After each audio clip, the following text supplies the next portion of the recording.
Acá tenemos un ejemplo, ya esto es bien aterrizado. Eh, Normalmente las empresas sí trabajan con una matriz de identificación de peligro y evaluación de riesgo, eh, no necesariamente por un requisito normativo, porque no todas las empresas implementan sus sistemas de gestión en base a una ISO, incluso puede estar implementado en base a ISO, pero no todos se certifican. Entonces, esta herramienta, esta matriz, puede ser parte del sistema de gestión que también es obligatorio por ley implementar en las empresas, ¿no es cierto? Eh, o puede ser porque algún cliente me lo solicita, estoy en un rubro en donde tal vez soy auditado por mis clientes. Recordemos que también hay empresas que funcionan en base a las directrices de la OIT. Bueno, pueden ser mil los motivos por los cuales yo decida armar una matriz, pero aquí lo importante es que esta herramienta debe estar actualizada, que todo lo que hablamos anteriormente como requisito legal o normativo pasa a ser parte de mi gestión y me va a llevar a implementar controles nuevos tal vez. Acá tenemos, por ejemplo, en un proceso de logística, estamos analizando una actividad puntual que es el transporte de productos hacia los clientes, eh, que es una actividad, claro, rutinaria dependiendo a lo que se dedique la empresa, ¿no es cierto? Y si bien es cierto, nosotros antiguamente, antes de COVID, teníamos descripción del peligro, esa columna ya va a haber sido modificada claramente, porque, por ejemplo, acá nosotros podemos ver exposición a agentes biológicos en zonas comunes, ¿ya?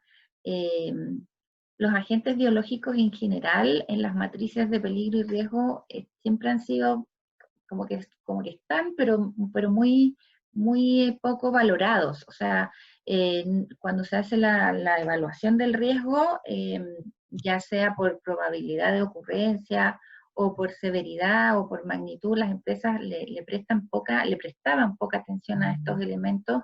La zoonosis, uno empezaba a hablar de zoonosis y las personas eran como, no sé si sea tan aplicable a mis actividades. Bueno, acá ya estamos obligados sí o sí a considerar estos riesgos biológicos y ejemplos de medidas de control. Por ejemplo, acá se menciona participar en cursos en línea de coronavirus. ¿Por qué en línea? Porque estamos en cuarentena, porque hay teletrabajo o trabajo a distancia. Tenemos sanitización de los vehículos, uso de mascarillas durante toda la jornada.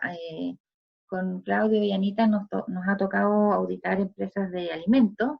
El uso de mascarilla, los filtros de bioseguridad, los pediluvios, el lavado de manos son prácticas habituales que son exigidas en esas industrias porque obviamente ellos cuidan la inocuidad del producto. Pero si hablamos de una empresa de transporte, si hablamos de una empresa de comercio, esas medidas no existían, eran totalmente desconocidas. Ahora las vamos a incorporar en esta matriz, eh, como por ejemplo esto que dice uso de mascarilla durante toda la jornada. Después tenemos uso de protector facial, eh, para el momento en que yo tengo contacto con mi cliente, porque una cosa es que yo esté dentro del vehículo, ¿no es cierto?, haciendo mi transporte, pero en algún minuto yo voy a descargar. ¿Qué pasa con ese contacto? Eh, Uso de guantes desechables con cambio después de cada entrega, o sea, también así de riguroso no es cortar, digamos, ese posible contagio en los puntos de contacto.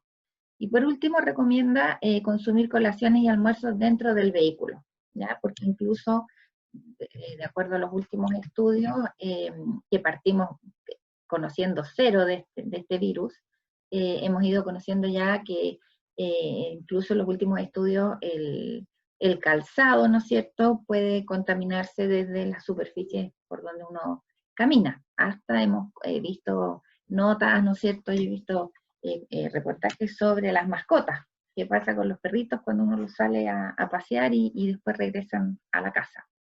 Eh, ¿Qué pasa aquí? Tenemos estas medidas de control para un riesgo que habíamos calificado como moderado. Aplicando estas medidas, vamos a lograr bajar este riesgo a un nivel aceptable. Recordemos que estos niveles, colores, categoría, significancia, son establecidos por cada organización. Acá no hay una receta o no hay una exigencia de cómo evaluar el riesgo. La metodología la elige cada organización y los niveles también. Entonces acá, según nuestro ejemplo, la probabilidad baja a 0 y tenemos un resultado de aceptable. En la siguiente lámina tenemos más ejemplos. Tenemos incluido acá el teletrabajo, ¿ya? En este ejemplo lo que nosotros nos imaginamos fue una empresa que da soporte a clientes, pero dado la contingencia se convierte en una actividad no rutinaria, porque estamos dando soporte y es un caso en el fondo real. Yo he visto empresas donde personas que dentro de una organización realizaban X tarea que ya no es necesaria y están en teletrabajo, se le han asignado otras tareas. Por ejemplo, atención de clientes, cobranza, trabajos más administrativos, porque en sus funciones originales ese proceso se detuvo, ¿ya? Entonces, a lo mejor hay una línea de proceso que se detuvo porque no es un producto esencial o no es un servicio esencial y esa persona, para mantener su trabajo, se le asignan otras funciones. ¿Qué pasa en ese caso? Tenemos que analizar todos los factores. Aquí los peligros hablan de falta de conocimiento o manejo de las tecnologías. Eso, como incidente, nosotros lo estamos llevando a lo mejor a algo súper extremo, como trastornos de la salud, ¿no es cierto?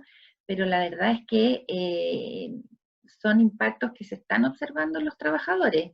Tenemos fijación prolongada de la vista, trabajo aislado del resto de los colaboradores que puede tener un impacto psicosocial, eh, y en caso extremo terminar en una calificación de enfermedad profesional para la empresa. También estamos describiendo como peligro las posturas sedentarias, movimientos repetitivos, porque claro, uno tenía su rutina laboral anteriormente en donde uno caminaba, se movía por una empresa, una planta o una oficina, lo que sea, tenía contacto con otras personas, tenía reuniones, se movía donde clientes, donde proveedores, y hoy día el trabajo puede ser mucho más estático. Todos estos incidentes y posibles daños, nosotros los habíamos evaluado en este ejemplo como moderados, ¿cierto? Pero de todas maneras, tenemos que implementar medidas de control adicionales. Aquí tenemos varios ejemplos.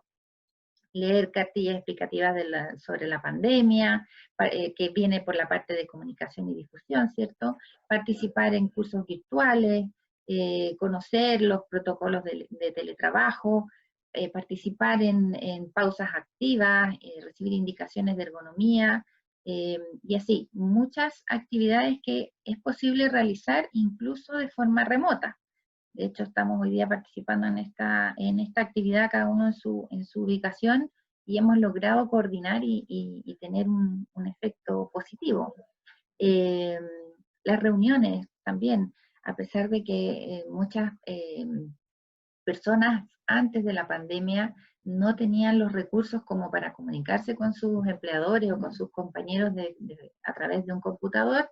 Yo también he visto casos de empresas que han destinado recursos en comprar, por ejemplo, computadores portátiles para instalarlos en las casas de los trabajadores y así permitirles mantener su empleo.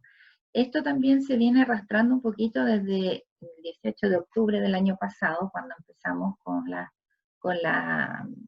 a enfrentarnos a estas situaciones de estallido social o de inestabilidad, como quieran llamarle. En ese momento ya las empresas empezaron a tomar muchas medidas de protección de seguridad para sus trabajadores y empezaron a entregar horarios flexibles, por ejemplo, que las personas no entraran todas a la misma hora para que no tuvieran problemas de transporte. Recordemos que el transporte colapsó acá en Santiago, el metro era un desastre, hubo estaciones cerradas, hay todavía algunas cerradas, entonces ya con esta situación socioeconómica, que es parte del contexto que nosotros deberíamos también haber ya actualizado en nuestro sistema de gestión, se suman todos estos otros elementos y nos van llevando en cadena a las nuevas medidas de control que más que todo tienen que ser preventivas.